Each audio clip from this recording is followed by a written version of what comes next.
NFL rundown, man. The stories that happened this week, and one thing I want to get your opinion on is your boy, head coach from Arizona punching his player.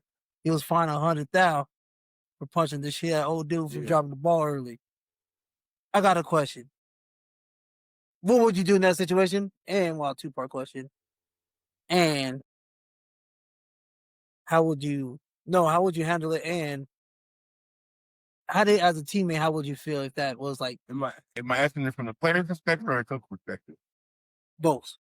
So from the coach's perspective, first of all, at that level, at that profession, and just in life, it's certain things that you don't do to another man.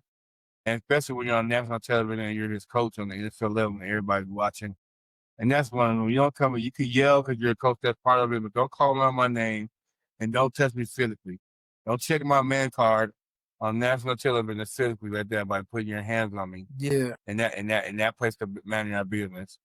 That's completely like unacceptable. As a man, like you don't do that. From a culture perspective, he should know better. Everybody was frustrated with that, bro. Us as fans are frustrated with that. We're tired of seeing that. You remember that he was in my group text, and I had that. He got the yards that I said he didn't get. Yeah, and he got it all in that one play. Got the homie touring a lot of bread. That was the last leg of his ticket. So I'm like, everybody was mad, bro. Yeah. Trust me, even when the coach did it against the Rams, you have people that was mad when that player did it. But that coach didn't come and try to put his hands on it. But, I don't know, like, maybe he just, like you said, he lost his temper. And he just did what he got to do in the incident. Yeah, but this is what this is what he said. I was pissed when I seen it. I'd have been upset. Didn't feel great about it, honestly. And so in the team meeting, I addressed it. I apologized to Omari, apologized to the team. And I just told him I kind of let the moment of what happened get the better of me there. Obviously, like I try to be emotionally stable and calm because my job is to solve problems when during a game and kind of lead the charge on that. So it's not really who I am, who I want to be, and I told the guys that today. Honestly, man, I don't know, man. I'd have spazzed out personally. I probably would have punched his ass back because you hit me. I'm gonna throw one at you like, dog, what the fuck you hitting me for? His name DeMarco McCurry, right? I forgot his name. Yeah, I know his first name DeMarco. Yeah, but for me, what you said you would have hit back. For me, I like the fact that especially as a black man, probably he probably came up tough, or maybe he didn't, but like to show that discipline to not strike back. It's just like that man looks so dumb and ignorant on national television. Yeah, like that poise and that discipline and the smarts to not react physically like that. Like he probably wanted to, but he didn't, bro. It could have been way worse. That made that coach even look way worse. Yeah, it made him way worse. Way worse. Yeah. I give him love for how he handled it for sure. And I also feel like if he lucky that wasn't that kid ain't like a box office superstar player. Because maybe if he was like a superstar player, he had been fired, or the superstar player might fire back off on him, just knowing that he's doing that. He comes down to me and you. Like it was like Patrick Mahomes or something. Yeah, he's your no-name coach, and we're a sorry team. So you'll be gone. You gotta have your turn in. Yeah, we gotta get out of here. Yeah, and then our next thing is So you golf. I think I was golf. Yeah, man. I don't. That was. Yeah, you're right. So as a man, but then nobody will look at you wrong though either. But that's what I'm saying. Why would you even look at me wrong? Like, dog, you just not gonna just. You check my man card. You're just not gonna hit me. You're not gonna just hit me and get away with this. That's why like come and just pat your pockets. Oh yeah, for sure. So there's certain things as a man that you gotta know the code too. Yeah. It's like certain. If I come pat your pockets, I got him ready for a fight. He's a better man than me. Yeah, He's a better man than me because I'd have spazzed out on this motherfucker. Dog. I'd have been like, who you hitting?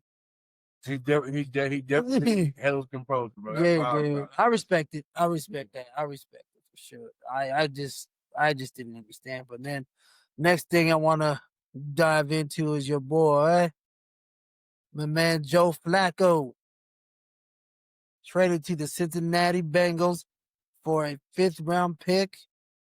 Was it a 5th-round pick or a 6th-round pick? Either way, they traded this nigga. Low on the street. They did, yeah. So Find the bomb and say the so, but to me, it's fuck. I don't know what to think about this shit, man. Because you just look at it, man, and you're just like, he was playing like dog shit again behind the Cleveland Browns line. Oh, wow. What do you think he's gonna play like in Cincinnati with that god awful lot? How you wrap that up? They think that at least Browning can move a little bit, but they send the Statue of Liberty in there. To do what? I don't know, man. I like Joe Flacco, man, and I hate him at the same time. I like Joe Flacco because, honestly, we all know why I hate Joe. We all Broncos country know why we hate Joe Flacco. So that's what that is. I don't have a problem with Joe Flacco. I just don't get the trade. That, and I think this is the first time Cleveland and Cincinnati fucking traded with each other before. Yeah, within the division, you never ever see that. Never. You know? I never. But I just feel like they literally sent Joe to What's it falling off? All right, but no, I just think Joe Flacco, man, we'll just see how it goes, man. He's a statue in the back. That Bengals got the most shittiest goddamn offensive line, and we'll see. Hey, would I be surprised if Joe Flacco goes out there and balls? No. But the one thing about Joe, he's like, even in his prime, he's a slinger.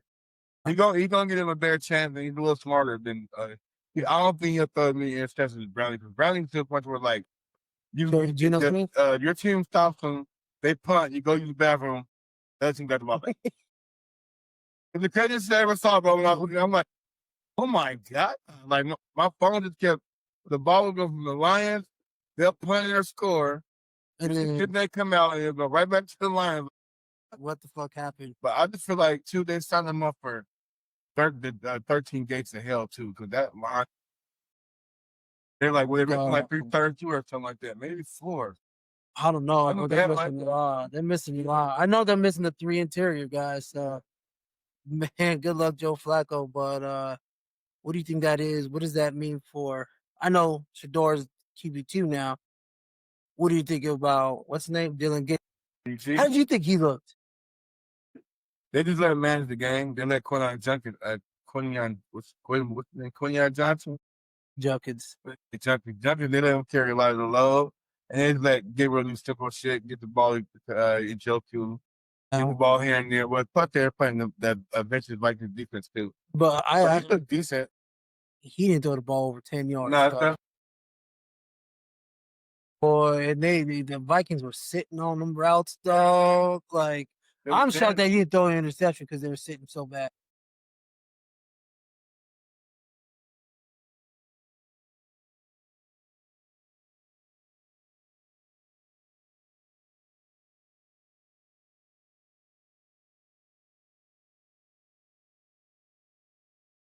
Yeah. Eventually.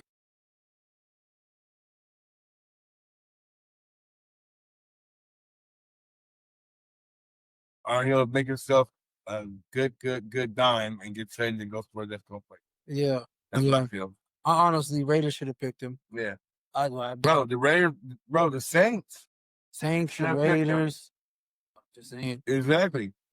But I don't know, man. So, shoot. I just want to say this too real quick. Just everybody JJ McCarthy was a top pick. Can't stand the field. JJ McCarthy was not a better collegiate quarterback than Shadir Sanders. That's just one example. We can go down a list of the other quarterbacks that he's better than, but that just shows you how there's favoritism and some manipulation that goes into this draft. That's it. No, 100%. Well, I think it's just him. I think they just don't like Fedor. For whatever reason, you may not like his swag, which is funny because everyone's like, he shows off, he does the wrist thing, but this shit, I seen Jackson Dart over there dancing and high-fiving refs and shit, and everybody was like, oh, look at Jackson Dart, he's having a hell of a game. Oh, ladies and gentlemen, if Shador gets in and he throws 3 touchdowns and run for one and did whatever Jackson Dart did last night, and he throws up the wrist, I do not want to hear none of these people not say a motherfucking word. Nothing. Because you don't see Shador dancing. All you do see is this. Do you see him dancing in the end zone with his teammates? He may pat him, maybe do the wrist thing or some shit like that, but he ain't dancing and doing whatever he's doing with Scatterboo. Scatterboo. Yeah, bro. It's Scatterboo. He's nice. Now I want to jump into the potential NFL hot seat coaches after week 5. So we have Mike McDaniel, John Harbaugh, Brian Dable. I don't know. After yesterday, he might give a little bit of time. Yeah. Brian Callahan from Tennessee, Jonathan Gannon from Punching Somebody. I guess he's on the hot seat. Kevin Stefanski, Zach Taylor, and Aaron Glenn. Which I don't think Aaron Glenn should be out there. Yeah, exactly how I feel. You ever put his personality on the team? Yeah, so I don't think Aaron Glenn should be on there. Just simple fact is he literally just got there, and he's still trying to build it his way. Hey, look, I say take a page from Detroit Lions playbook, where literally Detroit was what the first year with Dan Campbell. Like, was it like 3 and something? Yeah. Some crazy ass. Hey, let him get his players, get his personality. And then you see right, and then that second year, Dan Campbell made a jump and they knocked out the Aaron Rodgers playoff. Yeah, not in the playoffs, but to get to the playoffs. There, yeah. And then after that, the Lions are the Lions now. You know what I mean? He got his type of people, his type of coaching.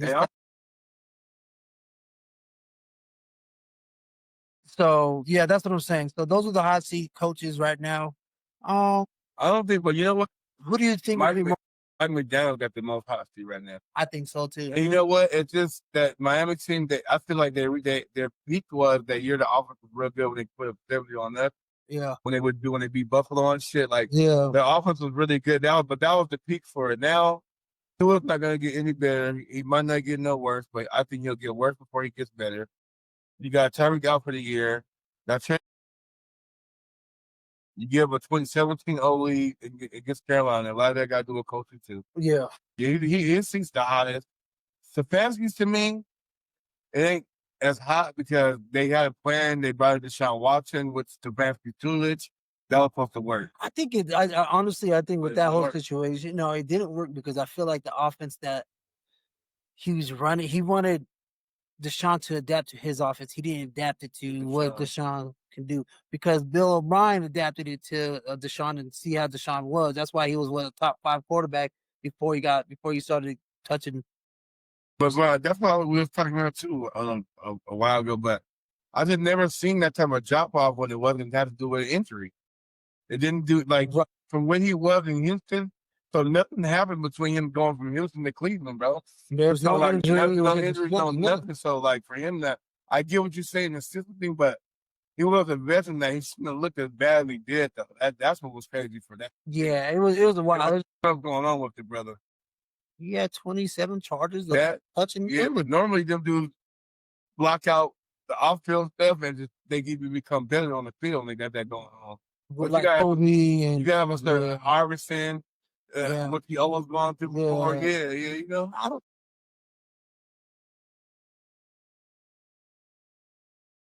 And everybody, we love him.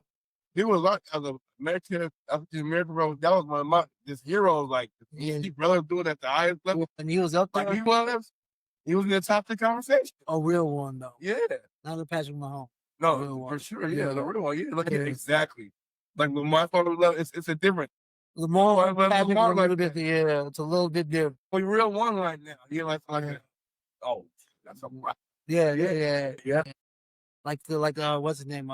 Doug Williams, dog. Like yeah, like for Warren Moon, Aaron Brooks. Like to me, Patrick Mahomes, Mike Vick, Dante Culpepper. Damn, that's some racist shit. We remember.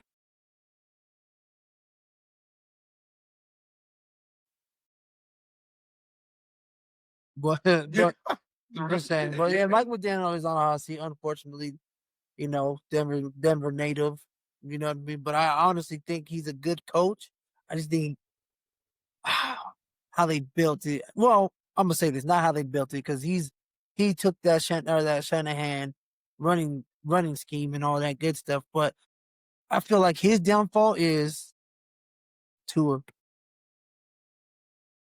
I mean, had to do with just him going through that divorce with a girl. You think so? Yeah, bro, because there was a lot going on, bro. He already had a lot going on when he was playing, dealing with mental shit, and then he was going through that. It was too much at once happening to him. Yeah. So I think the smart thing, took a break, because I like that he came back and he scared of touchdowns being effective. Yeah, shit, he caught a couple touchdowns. And he was on nightcap the other night, and he was like, his mind is clear, and he can just focus on his career now. Yeah, no, that's what's up, man. Shout out to him because he's been through it. Good. He been through it. All right, man. So also want to get your is Dak MVP? Right now, Dak's playing the best at the quarterback position. Not Baker? It's that's good. 1A, 1A to me. Yeah, I ain't gonna take it away from I seen this something like that. cold. But what's gonna hurt Dak, I feel like, is their record. They have to somehow make it close to the playoffs or in the playoffs for him to get MVP this year. But is he balling? Oh, most definitely. Yeah. The Dallas Cowboys make me nervous coming into Denver, but if they don't have CeeDee Lamb, they have no chance. Yeah. Because we already know what's going to happen. PST's going to take CD, and you're going to have to be with Perkins. Now, if you don't have CD, you know where PS2 is going. Who do you got else other than first? Yeah, that's what I'm saying. Oh, no. There is something missing with Moss, and I don't know what it is.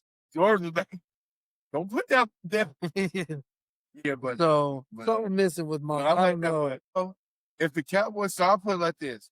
One thing I've seen with Dak is this. But outside of the Chicago game, what happens is this: the Chicago defense stopped the Cowboys, and then the Cowboy defense couldn't stop the Bears not one time, but it was a shootout. The game against the Jets was good for their defense because they actually can believe now maybe they can stop somebody.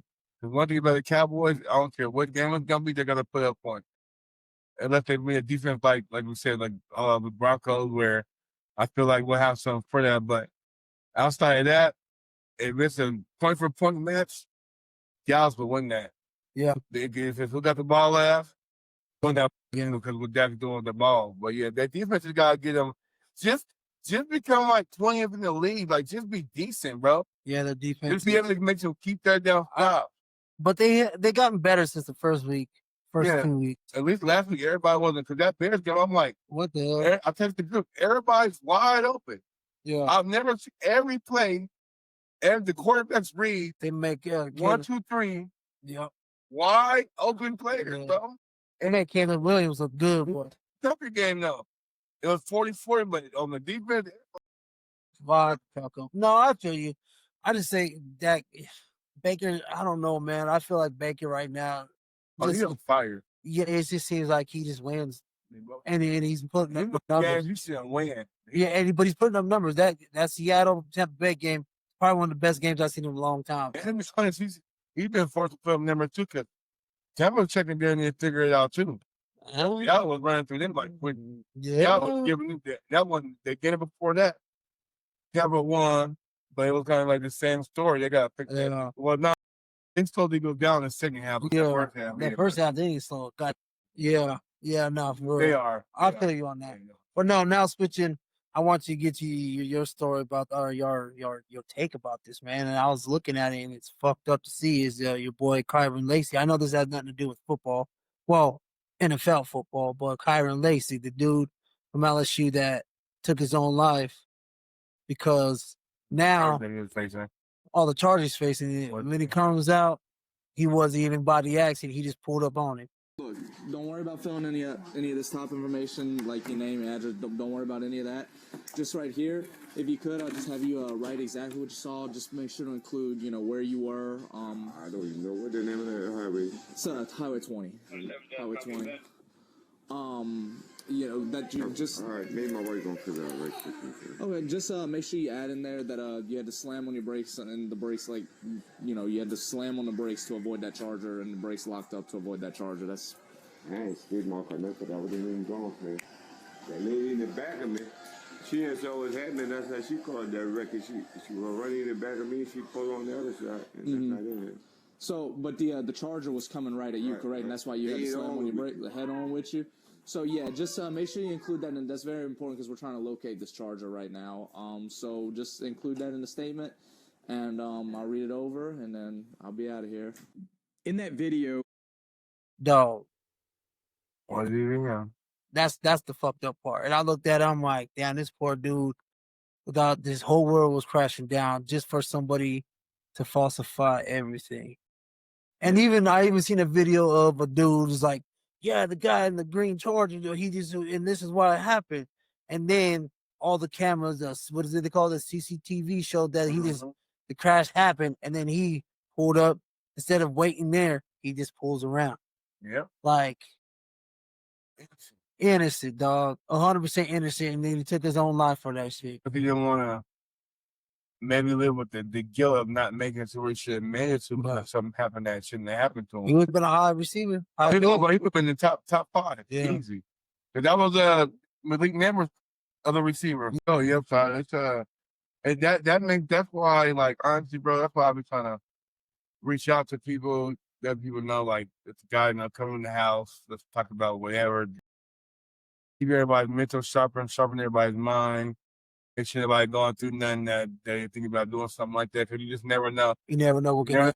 But I understand, like, how he was getting that mindset, because the thought of that, losing it all and going to jail for something you didn't do, it looks like at that time. That's why I'm happy they kept the case open. They kept investigating, because it looked like it was dead on him. Yeah. Everything was pointing right on him, bro. There was no way out. And the messed up thing about it all, man, like, he went from the highest of the highs to literally months later, the lowest of the low. You know what I mean? Granted, I just want to know how he felt. Like, yo, I didn't do it. Like, how did that didn't come out of his people, his mom? I don't know who. Like, why? Like, he could have been like, yo, I didn't do that. Look, I did it. I wasn't there. I passed by. Like, Yep. I don't understand. I never heard anything where he said something, or, like, I don't know, man. I feel like a lot of people failed that young dude, man, and it's sad to see. You know, that could be one of our kids or one of our boys. You know what I mean? So, like, I'm like, who failed this young dude that had everything in front of him for him to get low enough to be able to take his own life? You know what I mean? Like, that's to me, that's sad, man. And I read that, or I seen videos, and I was reading stuff, and I read this thing the other day. I'm like, damn, man, he really thought he was going to go to prison for damn near have the rest of his life. But this coach, who did he talk to? Who did he go out there and say something, man? And then all his boys seem to be already in the league, making money, having fun, playing the game they love. And now all of a sudden, this dude was literally in college. Like, fuck, man, what am I going to do? They blaming this shit all on me, but somebody failed him, man. And, you know, God rest his soul. But that's something I just wanted to get your take, because it could be one of our kids, you know, like, fuck, man. And I don't want to say it's racism, but it felt like, to me, it kind of was, man. Because I know there's some, because I know they caught the cop was trying to tell the guy that he was the one, the green Charger, and he's like, no, it was the old lady who wasn't watching. She's the one that turned, or whatever it may be. But it was just like, you have to remember, save the green Charger. And I'm thinking, like, this piece of shit, dude. Like, I don't know if it was a racial thing and they had something against them, or I don't know what it may be. But a lot of people felt that man, that boy could read the reason why he took his own life. Rest in peace, and shout out to his family, man. That's fucked up. I wish somebody should got to him and understood. That's what I'm saying. Yeah. Awareness is very important, but you never know. Somebody could look completely fine, and then they going through it. They're going. Yeah, I've been there before, where I'm like, I'm going through it, but I'm happy in front of y'all. because I ain't letting you know my pain. You know what I mean? Yeah, you ain't let them see it. 'Cause you Yeah. gotta protect, provide, and conquer. Yeah, that's I know 100%, man. Yeah.